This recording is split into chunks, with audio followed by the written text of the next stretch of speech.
ایک ایسے chief justice کے متعلق جس کے متعلق پورے پاکستان کو ٹرسٹ ہے اور وہ کانسٹیٹیوشن کے نیچے کام کرنے والا ہے. اگر یہ چیز اس طرح کی ہوتی تو ڈیفینیٹلی پاکستان کے چیف جسٹس جو ہے وہ میٹنگ بلاتے.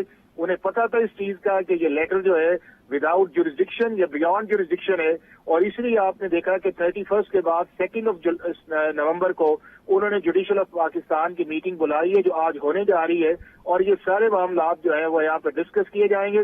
لہذا پریکٹس اینڈ پروسیجر کے نیچے میٹنگ کا ہونا یا اس کانٹیکس کے اندر لیٹر کا جانا جو ہے وہ نہ کانسٹیٹیوشن لا کے اسپرٹ کے مطابق ہے بلکہ contrary to law and constitution ہے. تو حافظ احسان صاحب, اگر فل کورٹ آ بھی جائے, بلایا بھی جائے اور ہو بھی جائے تو یہ تو متنازع بن جائے گا جس طرح کی سچویشن بنتی جا رہی ہے اب. نہیں دیکھیں, متنازع تو وہ چیز ہوتی ہے نا کہ جب کانسٹیٹیوشن یا لا کلیئر نہ ہو جائے. آپ کا کانسٹیٹیوشن یا لا اس معاملے میں اندر کلیئر ہے کہ آپ کی وہ ساری کی ساری چیزیں افیکٹ ہو گئی ہیں. 26 کانسٹیٹیوشن امینڈمنٹ جو ہے اس کی امپلیمنٹیشن جو ہے وہ فیز وائز اسٹارٹ ہو گئی ہے. پاکستان کے چیف جسٹس نے اوتھ لے لی ہے, انہوں نے کام کر لیا ہے, انہوں نے بینچز بنانے شروع کر دیے ہیں, انہوں نے جوڈیشل کمیشن آف پاکستان کی میٹنگ بلا لی ہے اور اس کے بعد کانسٹیٹیوشن بینچز بنے گے. پھر پاکستان کی پارلیمنٹ نے ججز کی اسٹرینتھ جو ہے وہ 17 سے 34 کر دی ہے. تو میں یہ نہیں سمجھتا کہ یہ کوئی ایسی چیز ہے کہ جس کے اندر جا کے کو آپ یہ سمجھے کہ بہت بڑی ایک چیز آئے گی. ہاں, ایک ایسا معاملہ ہے کہ جو ہم ایکسپیکٹ کر رہے تھے کہ جس طرح کا پاکستان کے چیف جسٹس کا یا سینئر پیونی جج کا ایک ریلیشن ہے, اس ریلیشن کے کانٹیکس کے اندر چیزیں جو ہیں وہ اسموتھ جائیں گی. لیکن یہ جو لیٹر آیا اس چیز کی ریفلیکشن ایک چیز کا کرتا ہے کہ سپریم کورٹ کے اندر ابھی بھی ایسی چیز ہے کہ جس کے اندر یہ چیز ہے کہ جو 26 کانسٹیٹیوشن امینڈمنٹ کو سنا جائے, اور بالکل سنا جانا چاہیے. سپریم کورٹ کے پاس جوڈیشل ریویو کی پار ہے, لیکن اس کو فکسیشن کا کام جو ہے نہ یہ پریکٹس اینڈ پروسیجر کمیٹی کر سکتی ہے.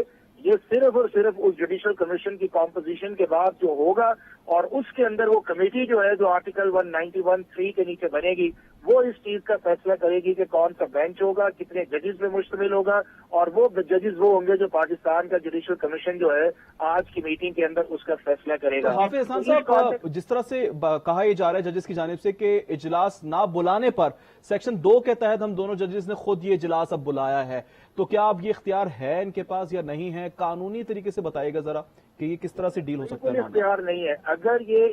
اگر پاکستان کی 26ویں آئینی ترمیم نہ ہوتی تو شاید یہ اختیار جو تھا یہ کمیٹی استعمال کر سکتی تھی. لیکن چونکہ یہ ہے کہ 26ویں آئینی ترمیم افیکٹ کر گئی ہے اور اس کے اندر جو پاکستان کے ریگولر سپریم کورٹ کی جورسڈکشن تھی اس کو وڈرا کر لیا گیا ہے, جو آرٹیکل 184(3) کے نیچے جس طرح یہ پٹیشن آئی ہوئی ہیں یا اس سے پہلے جو پٹیشن آئی تھی اس کو وڈرا کر لیا گیا تھا انہی کانسٹیٹیوشنل امینڈمنٹ کے اوپر. تو لہذا پریکٹس اینڈ پروسیجر کمیٹی کا کوئی اختیار ہی نہیں تھا کہ اس طرح کی چیف جسٹس کو پہلے ریکویسٹ کرتے کہ آپ میٹنگ کنوین کریں اور پھر اس کے بعد ایک میٹنگ بلا کے خود ہی ایک فیصلہ کر لیتے.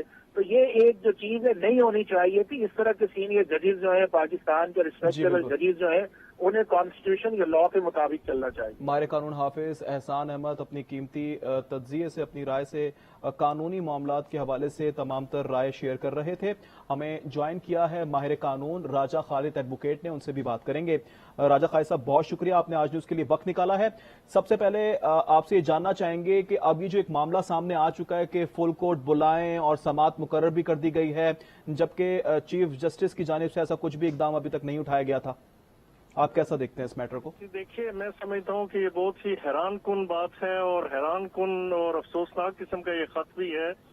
آپ دیکھیں کہ پریکٹس اینڈ پروسیجر ایکٹ میں واضح طور پہ لکھا ہوا ہے کہ 3 جو سینئر ججز ہیں including the chief justice of Pakistan وہ بینچ کی تشکیل دیں گے. یہ اس سے پہلے تھا جب 26ویں آئینی ترمیم پاس نہیں ہوئی تھی.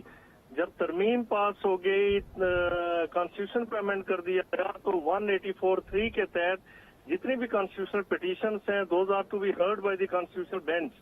اور اس سے پہلے میں دیکھ رہا ہوں جب سے ترمیم ہوئی تو یہی محترم ججز صاحبان یہ کرتے ہیں کہ ان کی کورٹ میں کیس جاتا ہے تو وہ کہتے ہیں کہ اگر یہ کانسٹیٹیوشنل پٹیشن ہے, اس میں کوئی کانسٹیٹیوشنل وائریز کی بات کی گئی ہے تو یہ پھر جائے گا کانسٹیٹیوشنل بینچ کے پاس اور وہ سنے گا.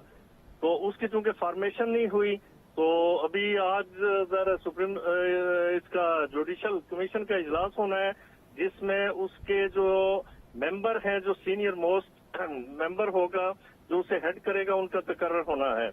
تو اس کے بعد ہی جا کے تو پھر ان کی ہیئرنگ ہو سکتی ہے کانسٹیٹیوشنل پٹیشنز کی. لیکن انفارچونیٹلی جو بالکل یعنی کسی بھی قانون میں جاننے والے فرد کے لیے یہ بڑی اچنبے کی بات ہے، بڑی حیران کن بات ہے کہ آپ جو سپریم کورٹ آف پاکستان جس سے یہ پاور لے لیے گئے، واپس لے لیے گئے، وڈرا کر لیے گئے، تو اسی سپریم کورٹ آف پاکستان کی 2 ججز بیٹھ کے جو پریکٹس اینڈ پروسیجر ایکٹ ہے اس کی وائلیشن میں اور 26ویں آئینی ترمیم کی وائلیشن میں ایک آرڈر پاس کرتے ہیں اور ایک فل کورٹ کانسٹیٹیوٹ کر دیتے ہیں. تو یہ میں سمجھتا ہوں کہ یہ انہونا کام ہو رہا ہے اور مسلسل یہ کام ہوتے جا رہے ہیں. تو یہ جو ہمارا ادارہ ہے، عدلیہ ہے، جو جوڈیشری ہے، تو اس کے لیے یہ بل بہت ہی زہر قاتل ہے. تباہ کن اس کے اثرات ہوں گے. تباہ کن اثرات ہوں گے. ماہر قانون راجہ خالد ایڈوکیٹ اپنی قیمتی رائے سے اور قانونی معاملات پر تبصرہ کر رہے تھے، جبکہ حافظ احسان احمد ماہر قانون، انہوں نے بھی ہمیں اپنا قیمتی وقت دیا. آپ دونوں کا بہت شکریہ.